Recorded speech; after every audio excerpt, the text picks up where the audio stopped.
Hello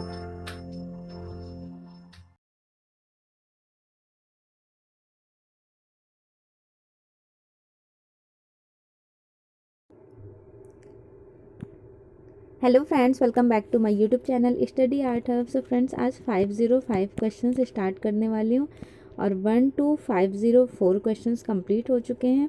previous videos अगर आप मेरे चैनल पर न्यू हैं, आपने मिस कर दिया तो ज़रूर देखिएगा, काफ़ी इंपॉर्टेंट क्वेश्चंस हैं। क्वेश्चन स्टार्ट कर लेते हैं। रेखांकन एवं रंगों की ताजगी बनाए रखते हुए नवीन प्रयोग किए। अमृता शेरगिल ने, रणवीर सिंह बिष्ट ने, हिम्मत शाह ने, ये सैलोज मुखर्जी ने। So right answer is D, Sailoz Mukherjee. Sailoz Mukherjee Bharat के फाववादी कलाकार कहे जाती हैं।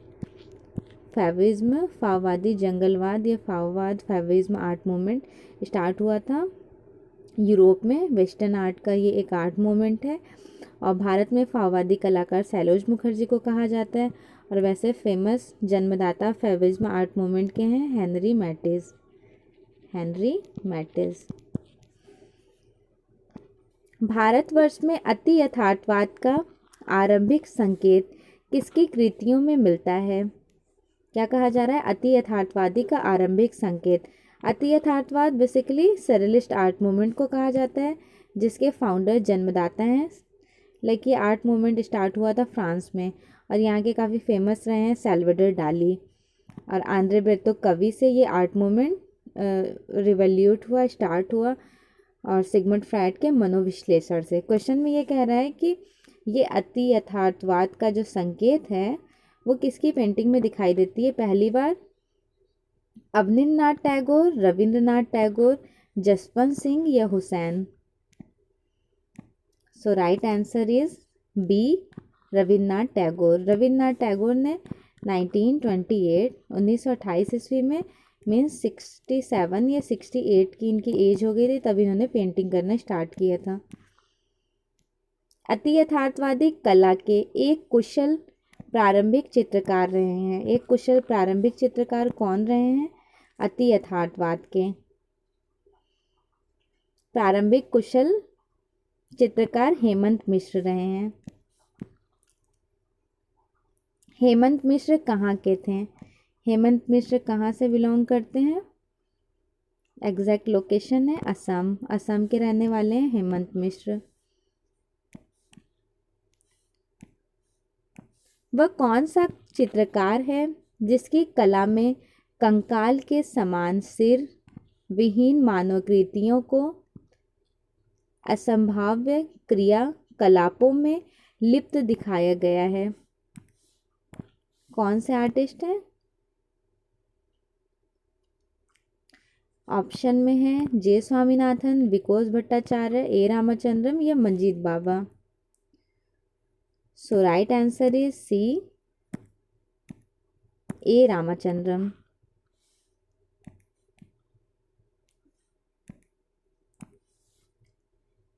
द ग्रेव डिगर्स एवं यायती सीरीज, ये पेंटिंग किसकी है?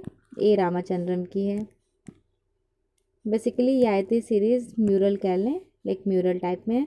ए रामचंद्रम ने आकृतियों के पंख व पंजे आदि पक्षियों के समान लगे हुए दिखाए हैं। ऐसी आकृतियाँ किस प्रवृत्ति से प्रभावित हैं? अति यथार्थवाद, नव प्रभाववाद, अभिव्यंजनावाद या फिर शास्त्रीयतावाद?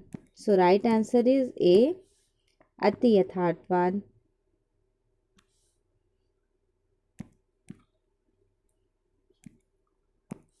आकाश में तैरते हुए पत्थरों में भावविहीन की अति यथार्थवाद टेक्निक का प्रयोग किसके चित्रों में दृष्टिगत होता है? इस तरह की पेंटिंग्स का टेक्निक दिखने को मिलेगा आपको artist Paramjit Singh. Paramjit Singh also famous for fantasy artist. Paramjit Singh print making, silk screen में इन्होंने काम किया है। सिल्क स्क्रीन में काफ़ी फेमस आर्टिस्ट है, प्रिंट मेकर के लिए बहुत फेमस है। नेक्स्ट है जसवंत सिंह के अति यथार्थवादी चित्रों में पाया जाता है। जसवंत सिंह के अति यथार्थवाद पेंटिंग्स में क्या पाया जाता है?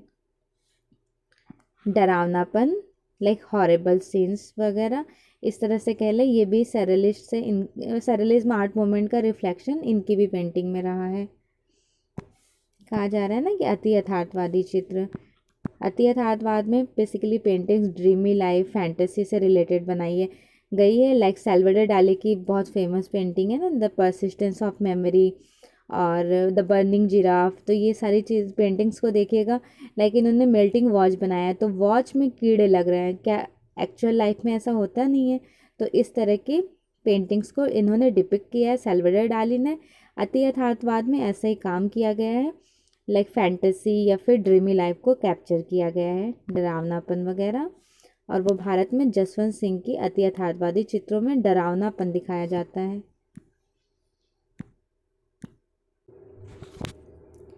लक्ष्मण पै के चित्रों में नारी आकृतियां तथा वनस्पति रूपों को भ्रमात्मक ढंग से संयोजित किया गया है, जो दोनों एक प्रतीत होते हैं।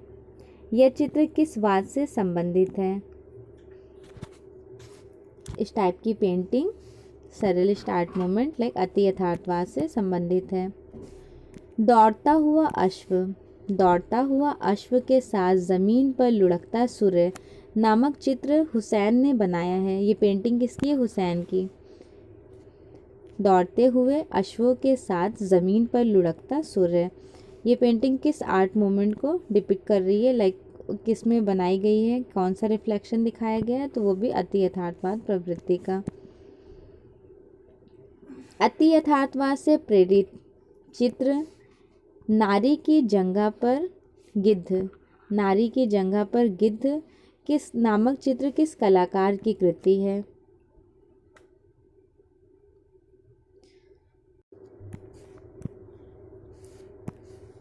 तांत्रिक कला आंदोलन में ज्यामितीय अमूर्तन मीन्स ज्योमेट्रिकल एब्स्ट्रैक्शन के साथ किसका प्रयोग हुआ है? ज्योमेट्रिकल एब्स्ट्रैक्शन के साथ सिंबल्स वगैरह का यूज़ करते थे तांत्रिक आर्टिस्ट। बेसिकली तांत्रिक आर्ट का जो पेंटिंग्स का रिफ्लेक्शन देखने को मिलेगा वो 1960 में आर्टिस्ट वीरेन डे की पेंटिंग में देखने को मिला। वीरेन डे को न्यू तांत्रिक आर्ट में रखा गया है। और जी आर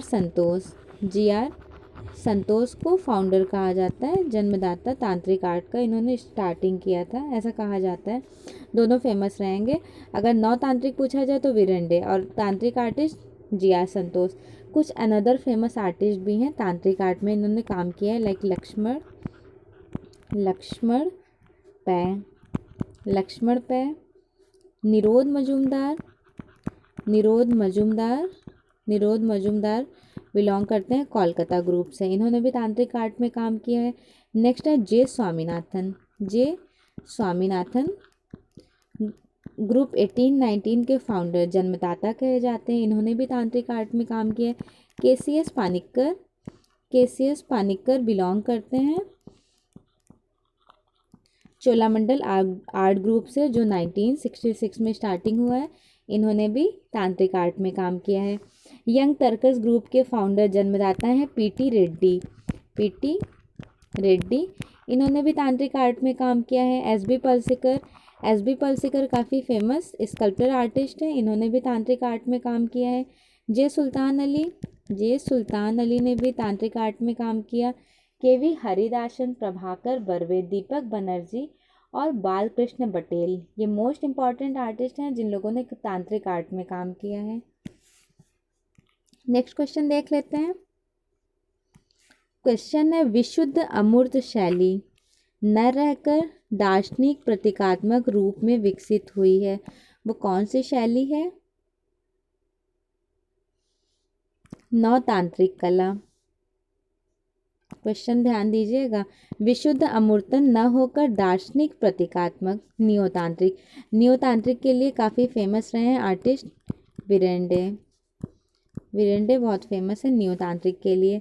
ओम, स्वास्तिक, कमल, लिंग तथा हाथ के छापे को लेकर प्रतीकात्मक चित्रण तथा दार्शनिक व्याख्या प्रस्तुत की। किसने प्रस्तुत की? आर्टिस्ट जे स्वामीनाथन ने। जे स्वामीनाथन काफ़ी इम्पोर्टेंट आर्टिस्ट हैं, ग्रुप 18-19 के फाउंडर कहे जाते हैं। इनके बारे में डिस्क्राइब करूँगी। देखिए, जे स्वामीनाथन, जिनका पूरा नाम है जगदीश स्वामीनाथन। इनका जन्म हुआ था 1928 ईस्वी में शिमला हिमाचल प्रदेश में। शिमला हिमाचल प्रदेश में जगदीश स्वामीनाथन का जन्म हुआ था। ग्रुप 18-19 जो 1890 ग्रुप इन्वेंशन हुआ, उसके जन्मदाता जगदीश स्वामीनाथन कहे जाते हैं। जगदीश स्वामीनाथन ने अपनी एजुकेशन कंप्लीट की थी दिल्ली पॉलिटेक्निक से, और इनका जो एग्जैक्ट कार्यस्थली जहाँ इनका स्टूडियो रहा है वो दिल्ली में ही रहा है। और 1966 ईस्वी में इन्होंने कांटा पत्रिका का इन्वेंशन किया। कांटा पत्रिका नामक पुस्तक प्रकाशित किए थे। फिर 1970 में ललित कला के कार्यों को विरोध किया इन्होंने। उसके बाद ये कम्युनल पार्टी के सदस्य भी रहे, और इनकी एक बहुत इम्पॉर्टेंट पत्रिका है खान मजदूर। अगर आ जाए एग्जाम में कि खान मजदूर किसकी,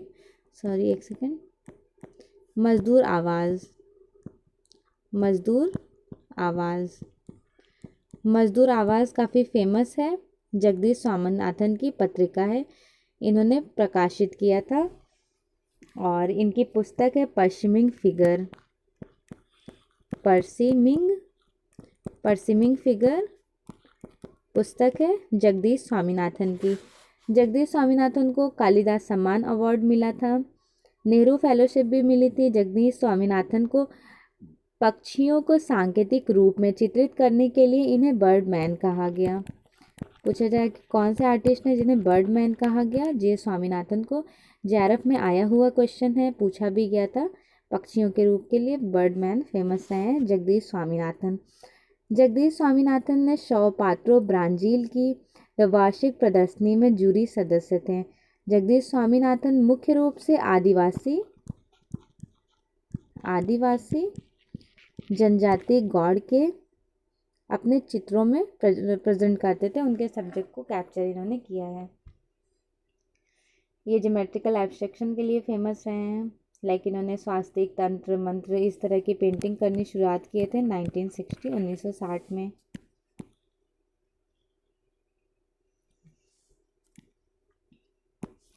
किन दो भारतीय कलाकारों ने तांत्रिक पद्धति के आधार पर अपने चित्रों को रखा जिनका तंत्र साधना से कोई संबंध नहीं था? वो दो आर्टिस्ट रहे हैं,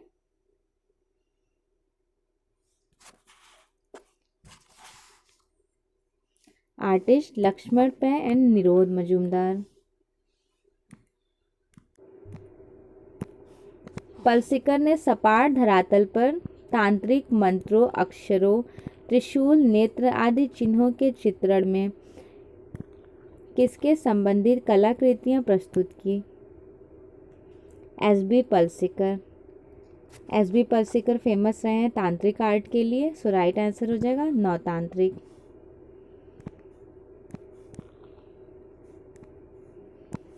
वह दो भारतीय कलाकार कौन हैं जो नौतांत्रिक कला के लिए विशेष महत्व रखते हैं? वह दो कलाकार हैं गुलाम रसूल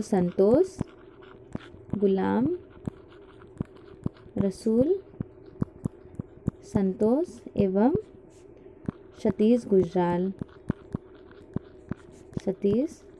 गुजराल।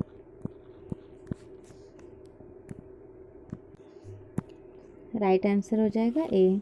ठीक है, वहाँ पे हमने मेंशन कर दिया था। चलिए नेक्स्ट क्वेश्चन देख लेते हैं। गुलाम रसूल संतोष ने किस सन से पुरुष व स्त्री को मिथुन रूप में प्रतीकात्मक ढंग से प्रस्तुत कर तांत्रिक कला अपनाई? इन्होंने टाइम ड्यूरेशन रहा है 1964 ईस्वी में गुलाम रसूल संतोष ने पुरुष व प्रकृति को मिथुन व प्रतीकात्मक ढंग से तांत्रिक आर्ट में प्रेजेंट किए। किस कलाकार ने चित्रों में वृत्त, त्रिभुज, आयत, अर्धवृत्त आदि ज्यामितीय रूपाकार गहन ज्वालामुखी में बाहर आते प्रतीत होते हैं जो अज्ञात प्रकाश से चमकते हैं? इस तरह का पेंटिंग्स को क्रिएट किए थे आर्टिस्ट गुलाम रसूल संतोष। सतीश गुजराल ने किस सन में नौतांत्रिक कलाकृतियों को अमेरिका में प्रदर्शित किए हैं? इन्होंने अमेरिका में एग्जिबिट किया है अपनी पेंटिंग को, नियोतांत्रिक पेंटिंग को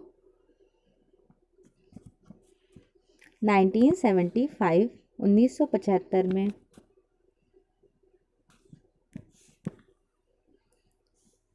तंत्र साधना के रहस्यों को समझने वाले साधन प्राचीन यंत्रों का रूप आज परिवर्तन हो गया तथा हमें भी तांत्रिक लक्ष्यों को इन्हीं आधुनिक यंत्रों के माध्यम से समझना चाहिए। यह कथन किसका है?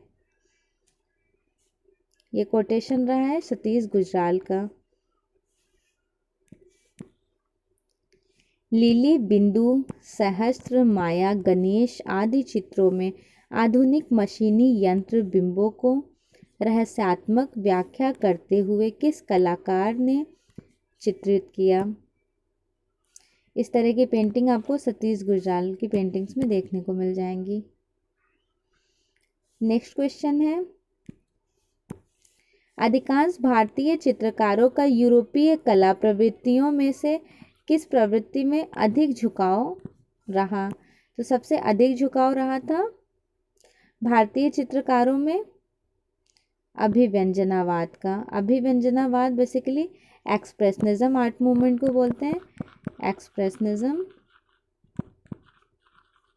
आर्ट मूवमेंट स्टार्ट हुआ था यूरोप में, जर्मन में शुरू हुआ था। हिंदी में अभिव्यंजनावाद बोलते हैं। 1904 या 5 के टाइम ड्यूरेशन में शुरू हुआ था। 1914 तक चला ये आर्ट मूवमेंट। बेसिकली इसके 2 पार्ट्स थे। अभिव्यंजनावाद के जन्मदाता एडवर्ड मुंक को कहा जाता है और इसको 2 भागों में बांटा गया था। पहला था डाई ब्रूके और दूसरा था ब्लू राइडर ग्रुप। डाई ब्रूके के फाउंडर जन्मदाता थे लुडविग कृष्णर और ब्लू राइडर ग्रुप के जन्मदाता थे वेस्ली कंडेंस्की। काफ़ी इंपॉर्टेंट आर्ट मूवमेंट है, यहाँ से एग्जाम में काफ़ी क्वेश्चंस आते हैं। नेक्स्ट क्वेश्चन देख लेते हैं। अनुपम सूद रणवीर सिंह कलेका और मंजीत बाबा की कला में किन तत्वों का प्राचुर प्रयोग दिखाई देता है? प्राचुर प्रयोग दिखाई देता है अति यथार्थवाद तत्वों में। आर्टिस्ट यामिनी रॉय की चित्र शैली प्रभावित रही। किससे प्रभावित रही? कालीघाट के पटचित्रों से। यामिनी रॉय फेमस आर्टिस्ट, इनका जन्म 1887 में और इनकी मृत्यु 1992 में हुई थी। यामिनी रॉय ने अपना एजुकेशन कंप्लीट किया था कोलकाता कला विद्यालय से और इनकी कार्यस्थली प्रारंभ में ये लाहौर कला विद्यालय के सहायक निर्देशक पद पर रहे थे।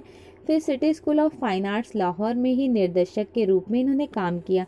इनका मीडियम है, ज़्यादा काम इन्होंने टेम्परा टेक्निक में किया है। यामिनी रॉय में 1950 में यामिनी रॉय ने एसीए आर्ट गैलरी न्यूयॉर्क में अपनी फर्स्ट एग्जीबिशन इन्होंने अपनी एग्जीबिशन लगाई थी। नॉट श्योर कि फर्स्ट एग्जीबिशन, बट इन्होंने एसीए आर्ट गैलरी में अपनी एग्जीबिशन लगाई थी। 1955 ईस्वी में इन्हें पद्म भूषण मिला। 1955 में यामिनी रॉय को मिला। यामिनी रॉय कालीघाट, पटुआ लोक कला, ईसा मसीह, बिल्लियाँ, रामायण, कृष्ण लीला और व्यक्ति चित्रण में प्रख्यात रहे हैं। इस तरह के ये इनके सब्जेक्ट्स मैटर थे। यामिनी रॉय चित्रों में मूल विषय जो बंगाल की लोक कला दिखाते थे और इम्पॉर्टेंट पेंटिंग है लाइक मदर एंड चाइल्ड, मछली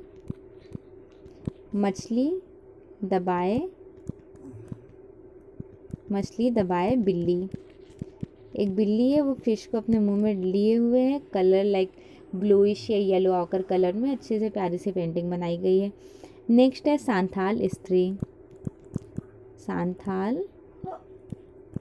सांथाल स्त्री।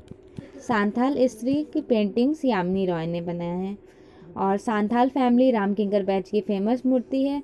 और सांथाल नारियों की पेंटिंग्स वो नंदलाल बोस ने बनाया। तो तीनों में डिफरेंस है, तीनों इम्पॉर्टेंट है। नेक्स्ट है घोड़ा गाड़ी। घोड़ा गाड़ी, घोड़ा गाड़ी काफ़ी फेमस है, यामिनी रॉय का। रथ यात्रा, रथ यात्रा। नेक्स्ट है तीन औरत। तीन औरत, तीन औरत काफ़ी फेमस है, यामिनी रॉय की पेंटिंग। और ढोल वादक ईसा मसीह। ढोल वादक, नेक्स्ट है ईसा मसीह। ईसा मसीह से रिलेटेड इन्होंने पेंटिंग भी बनाए हैं यामिनी रॉय। ईसा मसीह। सो यामिनी रॉय के कुछ इम्पॉर्टेंट टर्म्स हैं, लाइक यामिनी रॉय ने अपनी कला यात्रा व्यक्ति चित्रों से शुरू किए थे। एम.एफ. हुसैन से पहले भारत का पिकासो यामिनी रॉय को कहा जाता था। अमृता शेरगिल भारत कब लौटी?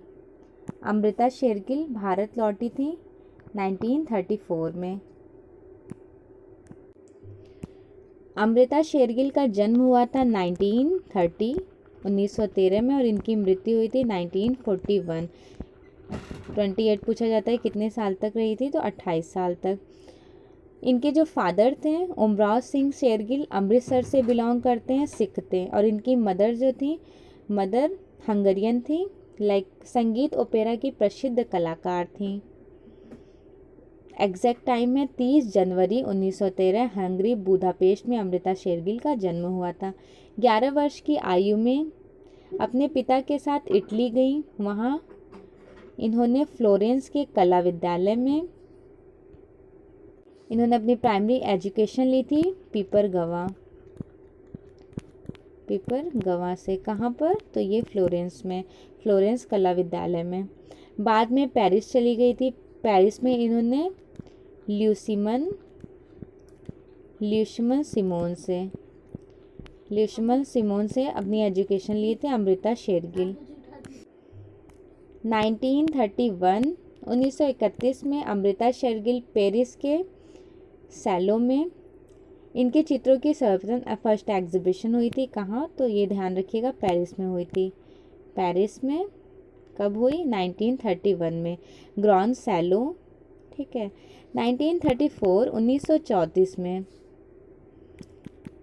1934 में अमृता शेरगिल भारत में शिमला में समर हिल में इन्होंने अपना स्टूडियो स्थापित किया। इसी टाइम ये भारत में आई थी। कहाँ आई थी? तो शिमला में शिफ्ट हो गई थी, वहीं पे इन्होंने अपना स्टूडियो स्टार्ट कर दिया था समर हिल्स में। पूछा जाए कि इनका स्टूडियो कहाँ है, तो समर हिल्स शिमला में। कुछ भारतीय लड़कियां नामक चित्र पर इनको आईफैक्स का स्वर्ण पदक भी मिला है। अमृता शेरगिल को स्वर्ण पदक मिला है इनकी पेंटिंग कुछ भारतीय लड़की। 1936 ईस्वी में अमृता शेरगिल पूरे भारत में इन्होंने भ्रमण किया और प्रथम बार अजंता से परिचित हुई। 1941 में इनकी मृत्यु लाहौर में हो गई थी। क्लियर? और ये जो पेंटिंग्स बनाती थी, गरीब, भारतीय वेदना, कुरूपता, सांवले रंग वाले दुबले पतले शरीर, ये इनके कैरेक्टरिस्टिक्स होते थे पेंटिंग के। इनकी मोस्ट इम्पॉर्टेंट पेंटिंग है, डिस्क्राइब कर देती हूँ, काफ़ी इम्पॉर्टेंट है।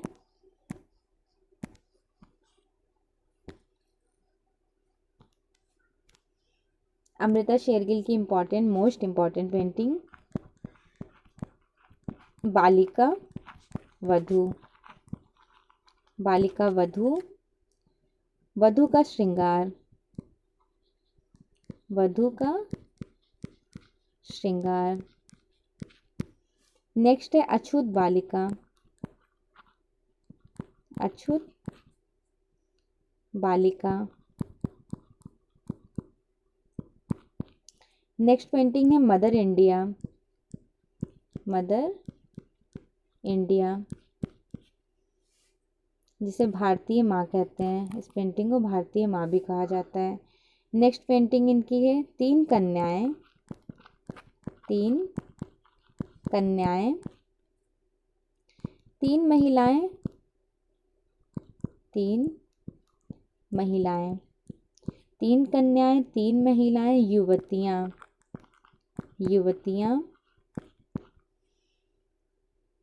नेक्स्ट है कुछ भारतीय लड़कियां। कुछ भारतीय लड़कियां पर ही इनको आईफेक्स के साइड से स्वर्ण पदक अवार्ड मिला था। हिलमैन, हिल वुमेन, हिल वुमेन।